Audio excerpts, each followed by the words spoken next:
All right, people. All right. Welcome in. Back to it. Listen, y'all.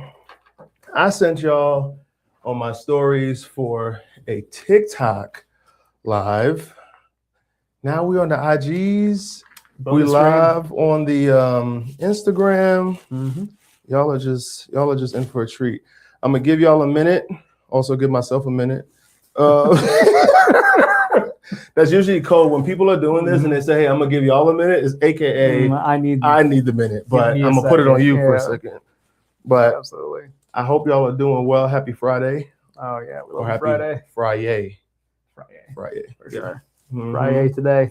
Mm-hmm. Yeah. Let me see who's popping up in here. Let me check the market real quick. Yeah. What real estate professionals doing? Could you imagine like the market's just tanking super hard right now? Like, hey, it's a great time to buy. Interest rates 12%. Yeah, and the whole market's crashing. It's like, I mean that would make the interest rates go down. That's how that works. Yeah, let me see here. Okay. Mm-hmm. Let me see, is it? Could you go to my IG live and see, is it coming up? Sure. It says that we're live, but I don't feel that we're live.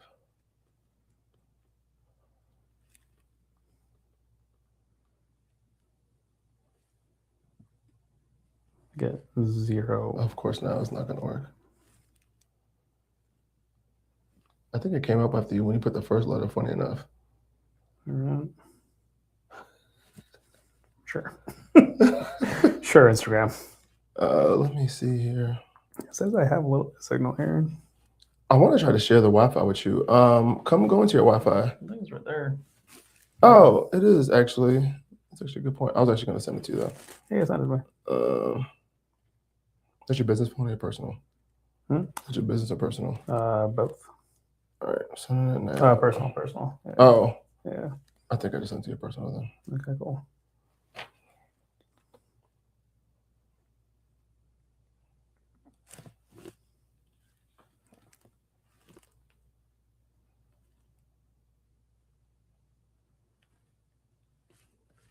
Is it 231?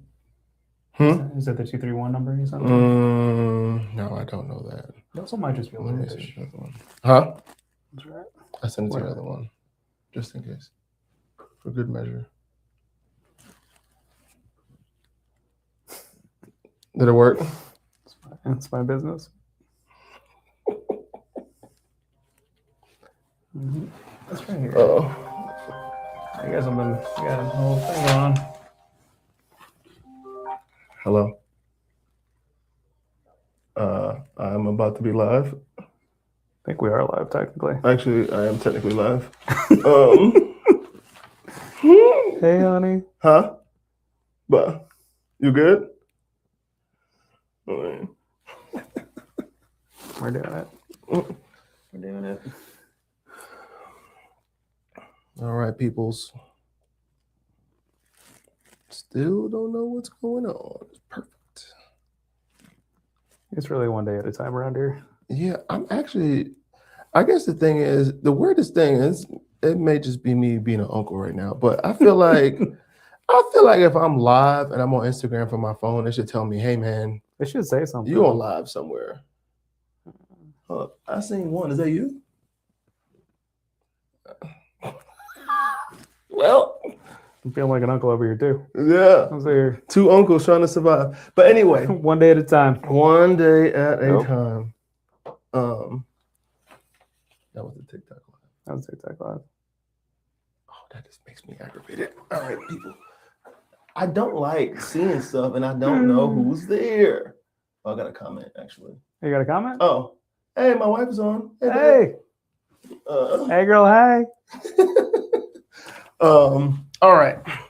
Well, when your spouse is in the building, you got the best cheerleader in the house. Yeah, we got someone. That's good. That's good. So, okay, people. So I know you all may be watching. Actually, she can actually confirm for me. Can she see it? Because you didn't see it on IG Live. Huh? I didn't see it on there, but I also have the world's worst reception here. So let me see. And it's not in the password. Let me check where before I go. Mm-hmm. Oh, you know what? I have a way to find out. I'm gonna go on for my. Okay, she said no. It's not on my IG Live. Oh, good. Perfect. Good to know. She said no. Yep. So here's what I'm gonna do. I'm gonna disconnect it. Oh, girl, I'm being an uncle. I'm not on IG Live. All right. So what I'm gonna do here? I'm gonna take this one off. Is it on the YouTube? Is it live on the YouTubes? Yeah, because she's messaging me on YouTube. Yeah. Ah, got it. So it's live on YouTube. I'm gonna remove the IG, and what I'm gonna do, y'all. Not to mention, we're like in a sauna in here. It's so hot. But I'm gonna do IG Live just from my phone. How about that? Okay. Yeah, just set it next to it. Smart. Let me see here. Let me get out of here.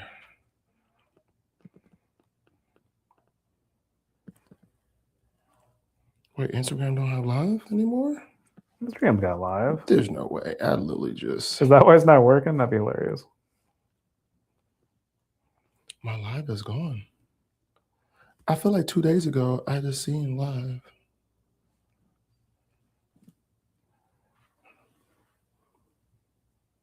Are you in the chat or you just have somebody else up in there? Me? Yeah. No. Okay. Well, that's good to know. Hello, everyone.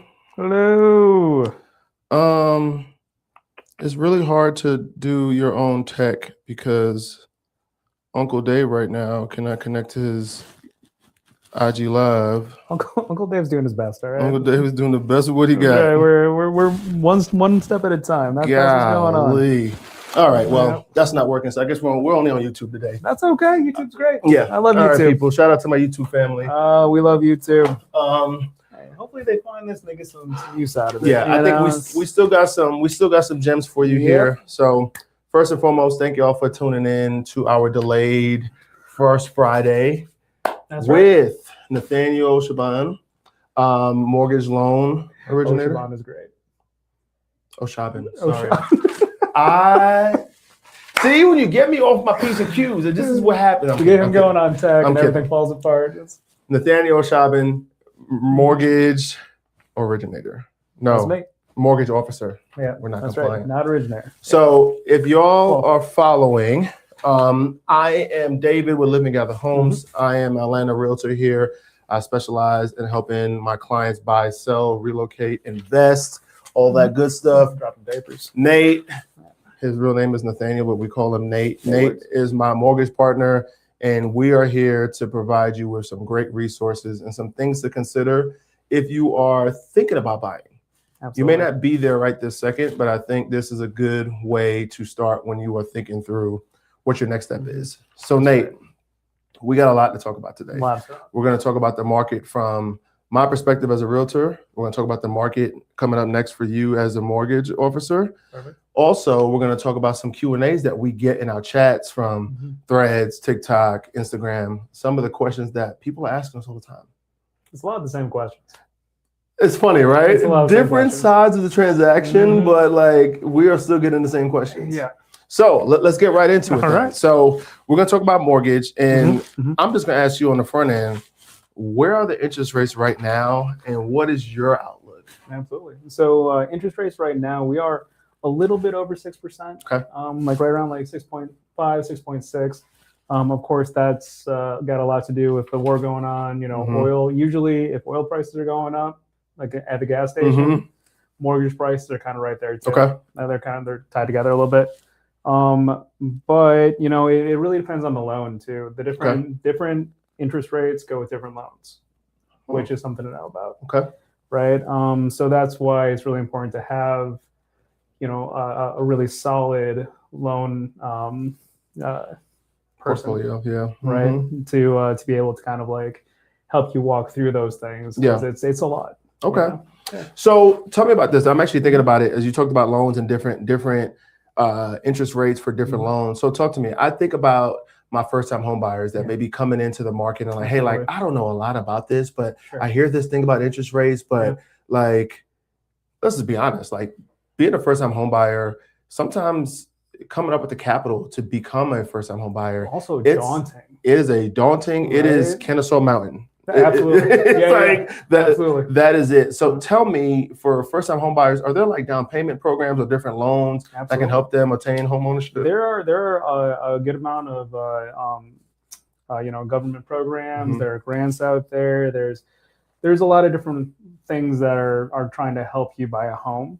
We have Georgia Dream in Atlanta, which is wonderful. They're great. All different, and they all are, some of them have like more strict guidelines. Some of them make you go through like home buyer courses. Okay. Like there's a lot of different things that kind of help get you there. Okay. There are also some programs like Home Ready in Georgia as well. It's a conventional loan product, which is wonderful. We love conventional. And that's because the mortgage insurance goes away after 80%, right? Which is wonderful. Yeah. But what's really great about it is you only have to put 3% down when it's usually 5%. That's huge. Huge, and then also the ability to pay off the mortgage insurance, which is not really insurance for you, it's insurance for the bank that's giving you the loan, right? Just in case you default. Okay. Right. Okay. Yeah. So I think about a buyer coming into the market, right? We see this all over. I feel like you and I probably get emails every day or every week about interest rates, right? So how does interest rates really affect the buying power? And more specific, I'll give you an example. Let's think about a buyer that's coming in right now with the average interest rate, and maybe they purchased a $350,000 home. Absolutely. What are we looking at there on a monthly payment? So to give you an idea, and also with interest rates, if you have the capital, you can buy them down. That's a good point. Which is wonderful. But just to give you an idea, so for a $350,000 loan, right, at 6.5, which is kind of what we're talking about right now, just to use big numbers, right? Because interest or mortgage rates change sometimes by the minute. Yes. Like it's insane, right? So that payment per month, right? 350,000, like we talked about, 6.5. That's going to be $2,212 a month. Okay. Okay. If you drop that by a point, 5.5, that is going to be $1,987. Wow. Okay. Which is, that's a difference of $225 a month, which doesn't seem crazy until you start thinking about, and I did the math here because we talked about it, but on my calculator. So that is over a year, right? 12 months, that's $2,700.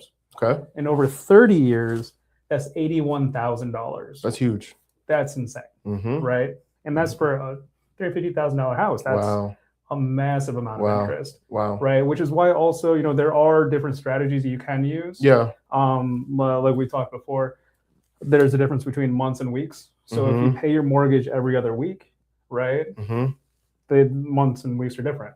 So if you pay it every other week, you shave off a huge amount of interest.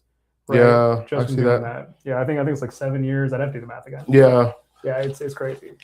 So this is like, I love this conversation, right? Because for you and me, I feel like this is why we're a great partnership, because I get a lot of the clients, you get clients as well. Absolutely. And they're at different stages of their home buying journey or even home selling journey to buy another property. Absolutely.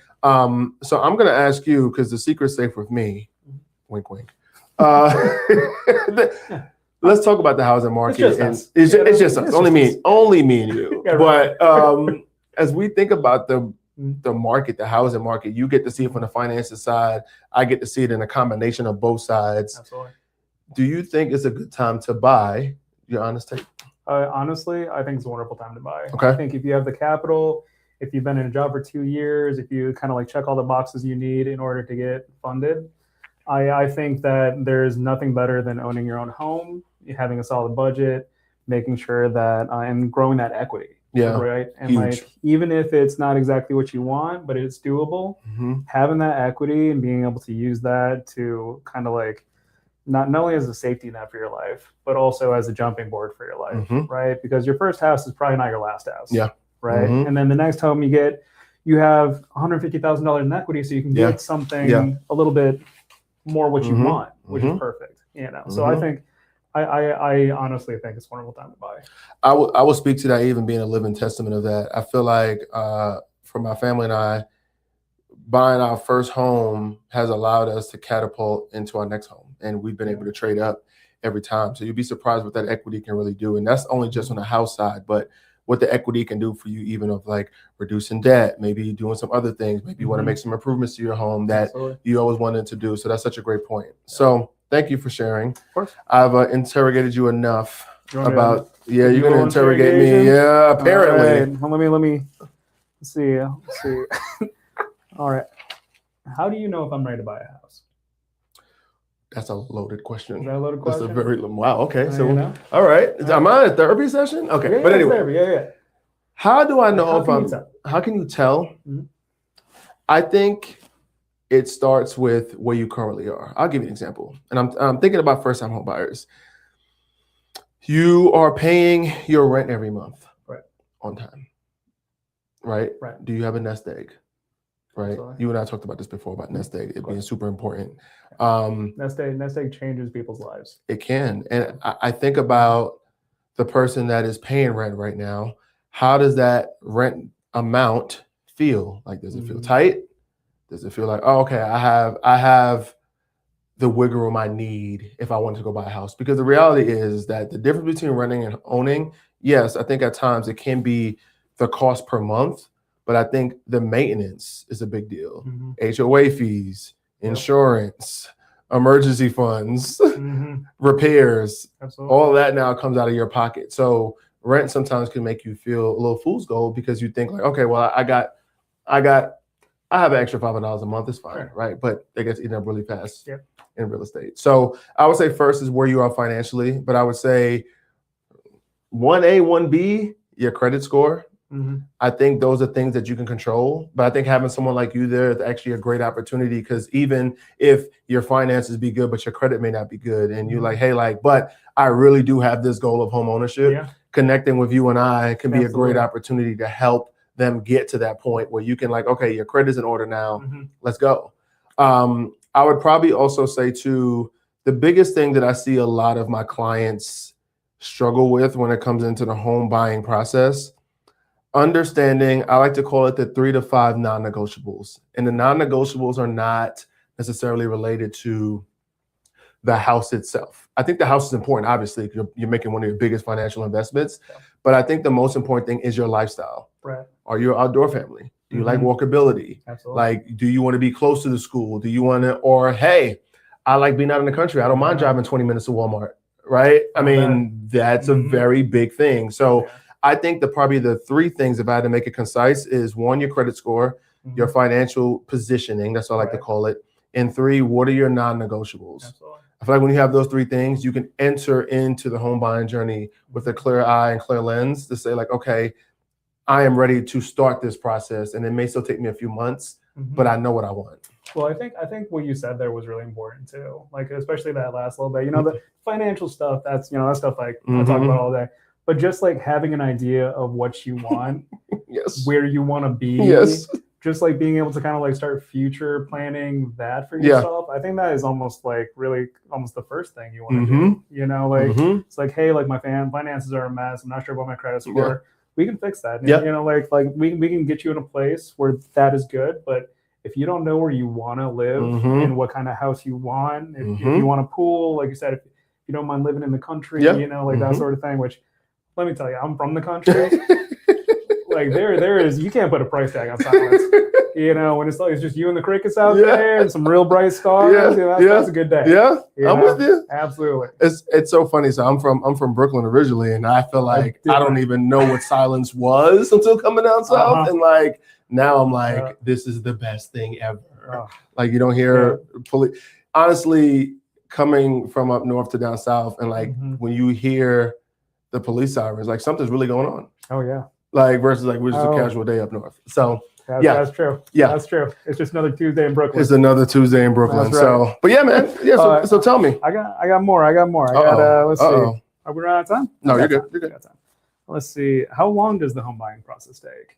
Like start to finish. Like let's say someone like reaches out to you. Hey, want to buy a house? To hey, we'll give you keys. Great question. So, quick plug. I just started a series called Buying a Home in 90 Days. I did see that. Yeah. Pretty creative, right? I love it. So quick plug. If you haven't checked that out, check that out on my Instagram and TikTok. But I will say this. I'm gonna go fast forward and I'll come backwards. If you found a house that you went under contract, you can close on a house in between 30 to 50 days, typically, right? Depending on your loan sometimes it can go about that. So that's actually pretty attainable. So you're saying like within a month and a half, you can, if you under contract, you can buy a house. Yeah. I would probably say realistically, if you go through the pre-approval process and you are ready to buy, and we go through the housing process, because for my process with Live&Gather Homes, we have a buyer presentation, we have a buyer lifestyle guide where we start to walk through what are some of the things like I talked about earlier about the non-negotiables and things like that. Absolutely. We're gonna start peeling back that onion before we ever step into a house. Because at the end of the day, like the worst thing to do is walk into a house where this meets none of your non-negotiables. We're just wasting everybody's time. Absolutely. So I would say if you're starting from right out the gate, I would say from 60 to 90 days you can close on a house. I love it. That's wonderful. Check out my plug on that 90-day series. That was I saw you do that series and I was like, that was a great idea. Yeah. That's wonderful. And like also just like again the future planning and like people get so stressed out when they start buying a house. It is a lot. It's a lot. And there's a lot of people involved and there's like people calling you, percentages and like how much contracts, oh my God. amendments. Listen, this is why you have the professionals like us. Inspection comes. Inspection. You know what? And appraisal. An inspection and appraisers are like, which shout outs to them because they're really great. They really help us do what we do. Absolutely. But inspections are like the parent that said, I told you so. Yeah. You ever grown up and you had a parent that was like, don't do this, don't do that. And you're like, Mom, Dad, you don't know what you're talking about. I have young kids now, so I can just see that going on in their head. Mom, Dad, you don't know what you're talking about. And then the thing that you told them don't do happens and you come back and say, I told you so. I feel like the inspectors are kind of like that. Kind of. Yeah, I think so. But it's really good. But you also want a good inspector. You want someone to come in and really tell you how it is because you have to adjust. You have to adjust. And they're going to save you tons of money. And for like parents, it saves you a bunch of bumps and bruises. Oh, absolutely. Absolutely. As a new dad in this room, you know. We're doing that right now. Mostly it's the sleeplessness, just like walking into the bed frame, you know, just... Dude, I cracked my ankle so hard last night. I was like limping into bed. I was like, it's fine. I'm all right. You get the milk. You just wait till now when she's a little older. When he is a little older and you have toys all over the floor at night and now you're stumping your toe on just random stuff. You're like, how did we get here? Legos. I know it's going to be Legos. It's just yeah. So, yeah. Yeah, perfect. Yeah. It's wonderful. Wonderful. So, okay. Well, you interrogated me on a couple questions. I interrogated you. So, like, let's get into this. So we've gotten a lot of the same questions in our inboxes.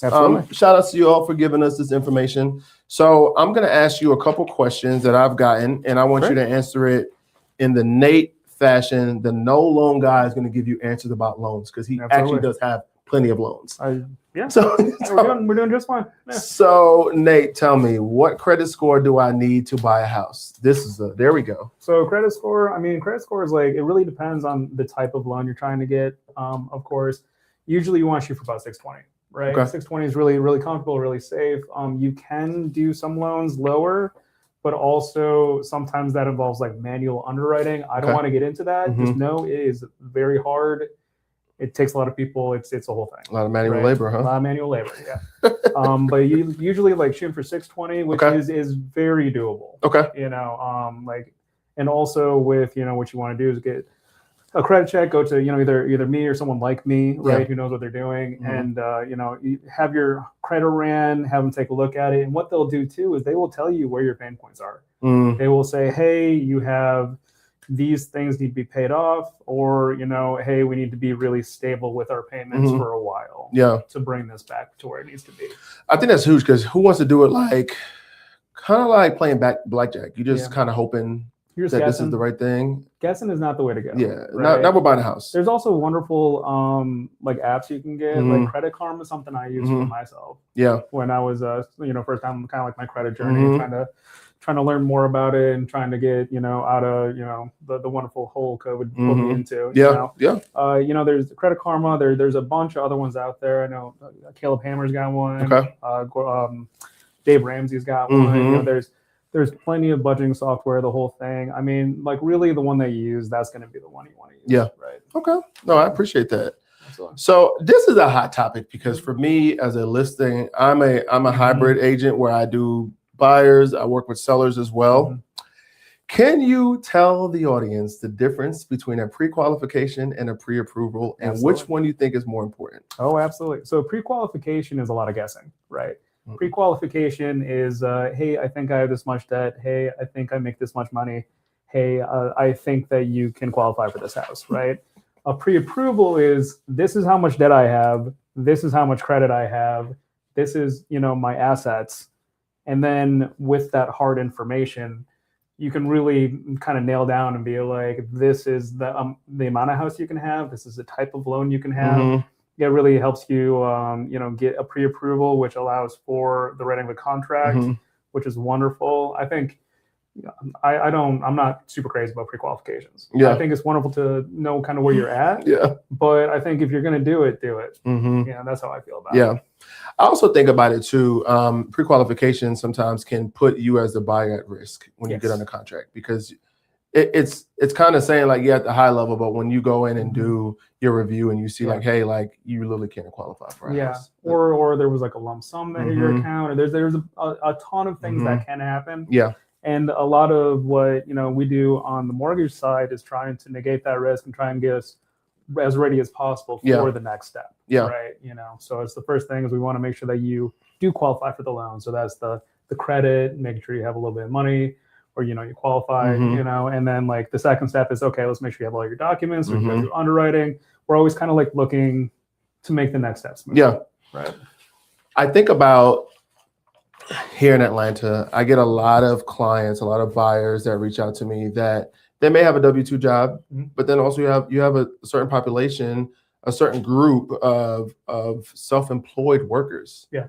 So tell me, if we are seeing an influx of self-employed employees, can they buy a house? Absolutely. Okay. You do need your taxes from the last 2 years. So what we are looking for is consistent, reliable income, right? Because we want to make sure reliable income. We want to make sure that you can buy the house, that you're not going to kill yourself. You're not going to put yourself under and default on the loan, because that's not good for anybody. Yeah, right. I agree. So what we want to do is, even though you're independently employed, like that sort of thing, there are things that we can do to kind of help, get you there, and that's like definitely a person-to-person basis. It really depends on your income, like your business, like the whole thing. That's also, everybody is kind of different in this business, as you know. Yeah. Right. I mean, there's always something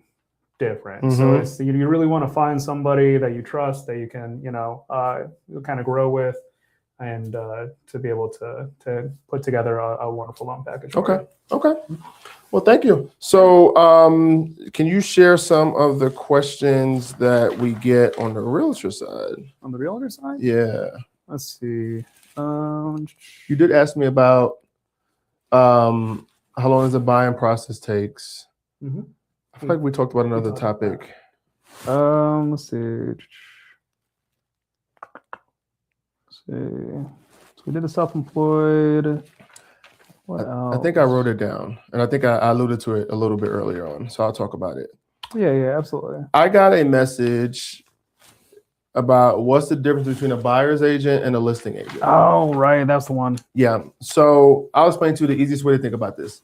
A buyer's agent is the buyer's agent. It's funny, you get messages, your phone is blowing up while you're. But yeah, the difference between a buyer's agent and a listing. Yeah, the difference between a buyer's agent and a listing agent is, think about it as this: a listing agent is responsible to sell the seller's house. The buyer's agent is me. I'm helping you as the buyer. I am your representative. I am your person that helps you negotiate to get the best terms for you to buy the home. There's a difference. Now, in real estate, you have a very wide mix. You have some people who are on teams, and you may see like Live&Gather Homes Group, and the person lists himself as a realtor / listing agent. So that basically means, in the context of their team, for the most part, they handle primarily listings with sellers. And then you get the same on the buyers. They say that they're a buyer's agent, where they handle majority of the business is just buying real estate for buyers. For me and at Live&Gather Homes, we offer full service turnkey. So we work with both buyers and sellers at the same time. The benefit to you is that we understand the market on both sides. So whether if you're a buyer, whether you're a seller, Live&Gather Homes can help you do it. How do you feel about dual agency? Like, so for people who, so for a real estate agent to both list and buy. Controversial take. I think a dual agency is okay. However, a dual agency, if doing it right, you cannot advocate for both the buyer and the seller. You just can't. Now, you're allowed to do that in the state of Georgia. You can, but you have to have a written agreement between the buyer and seller that they agree to that. However, I think it is best to separate two parties. I'm gonna tell you why. Tell me why. I'm listing a house. Okay, yeah, I'm listing your house. I'm gonna be your listing agent. I'm gonna say, hey man, I think that's a great choice. I agree too. I think here's everything I'm gonna do to sell your house. Mm-hmm. And guess what? I may even find you the buyer. Okay. And you're like, man, that's amazing. That's great. That's great, right? One-stop shop. Yeah, one-stop shop. Mm-hmm. I find you the buyer. I say, hey man, I got us a buyer. The buyer says, hey David, I enjoy working with you. Could you be my agent? Well, I'm gonna ask my seller, and my seller's gonna say yes. Like, yeah. Now I'm gonna say, hey seller, hey, I'm working with the buyer. We're gonna create an offer. Okay. All right, let's go. Okay. We go to the buyer, create the offer. Hey, I want $30K in closing costs. I want all these different things. I say, hey, I think you got a great deal. Right. Think about that. Yeah. I think you got a great deal. You really need to take it. Mm-hmm. Here are the terms. And you're gonna look at me like, dude, you know I'm not paying $30,000 in closing costs. Yeah, exactly. Really? Serious? Right. You can see how that conflict of interest works out so easily. Yeah. However, I do think, like myself, right? So I have a very strong realtor network. A lot of my colleagues do a lot of different things. So I do believe that if I did procure the buyer, I should be rewarded for that. Right. But I do think there should be a separation of how I do that. So the way I would do that in this case, I will still sell your home. I will still advocate for you in the best part, in your best interest. I would refer it to one of my realtor partners, and I would get a percentage compensation. Perfect. Yeah, that's the way you separate. I think that's a wonderful way to do that. Yeah. Absolutely. So, everyone, thank you all for so much. Okay, I see a comment there. Thank you so much. Oh, we got a comment? Yeah, it says speak more about the risk of pre-qualification. So, you can talk about it because I have my vantage point as a realtor, but absolutely. I mean, pre-qualification. I mean, like pre-qualification is just kind of like. It's like an idea, right? Mm-hmm. Like it's just not solid, right? So I mean, like there's, and like depending on who you're working with too. I mean, like a lot of realtors won't even show you homes until you're pre-approved, right? Just because they want to be sure that they're not wasting your time and their time, right? You know. I'm going to say something about that. Yeah. That's a great point. So it's not that we don't want to show you the home. The reality is with a pre-qualification, you did not go through the rigor of the pre-approval. Mm-hmm. And for us, both of us, we are not compensated until keys are in your hand. That's true. So if you are pre-qualified just based off of bird's eye, pie in the sky, hey, Nate, here's my salary. Here's what I think my credit score is. Huh? Here's something to just interject real quick. Yeah. So let's say that you're pre-qualified, right? And this is like no hard documents. Like, you know, you're just kind of telling me what's going on. And then I do the hard credit check when I go to get you pre-approved, and you had a bankruptcy, right? And now because you had a bankruptcy, you have to wait 2 years, depending on the type of bankruptcy. Some of them is longer than that, you know. And then all of a sudden it's just full stop until that clears up and we can move forward. I mean, like there are so many different pitfalls you can fall into, and it just is so much better for everyone if you just go through. You're buying a house. Yeah. You're borrowing a ton of money, right? And it's going to be the biggest purchase potentially of your life. And let me be completely honest with you. You're going to buy this house, and you're responsible to put a deposit down for this house. So earnest money is anywhere between 1% to 3% of the purchasing price, of the purchasing price. So let's say, for instance, you're buying a $5,000 house. You have to put down $500,000 house. You have to put down at least $5,000 in earnest money. Yeah. The last thing I want as your real estate agent, as your realtor, is to put down an earnest money deposit for something knowing you may not be legitimately pre-approved for. Or you think you have the earnest deposit because your mom's going to give it to you or a family member, but you don't go through the correct channels to like have a note for that, or like, you know, like there are different, like a letter that you know, releases those funds to you with saying, hey, I don't want this back, right? There are, you know, there are ways to go around that, but you can't see that until you've kind of gone through the hard check, right? So important. So please, if you are in the market and you are considering entering the home buying process, get pre-approved. You got Nate here who has a tag, no loans, but he has a bunch of loans. He does. It's the NO, you know, no loan guy. Right? Daniel O'Shavin, right? It's fun. It's good. Yeah. You know? So you have people here that's able to help you walk through this process. And did you have any other questions, Nate, before we popped off? I mean, I'm feeling pretty good. I think we covered so much today. We did cover a lot, and I think I just had a wonderful time. This has been great, everyone. So hey, listen. If you haven't done so already, if you are on YouTube right now, subscribe to my channel, Live&Gather Homes. Listen, obviously, I have. I mean, I thought that was a given, but listen, we're actually going to start doing this at least once a month here on YouTube, so you'll be in the loop of what's going on in the real estate market. What are some of the trends that we're seeing? Absolutely. I also shoot property tours. I also do regular relocation content. So if you're thinking about moving to Atlanta, I know my Atlanteans are going to say, don't move to Atlanta, we're full. But there are places outside of the metro Atlanta area that there are 5,400 like active listings right now. There are a lot of, we have houses for you to buy. I mean, yeah. So listen, follow us on, is your handle all the same on Instagram? Okay, so on TikTok, Instagram, Facebook, No Loan Guy. For me on TikTok, Instagram, and YouTube, I'm Live&Gather Homes. Until next time, you have a great weekend. Peace. Thanks, guys.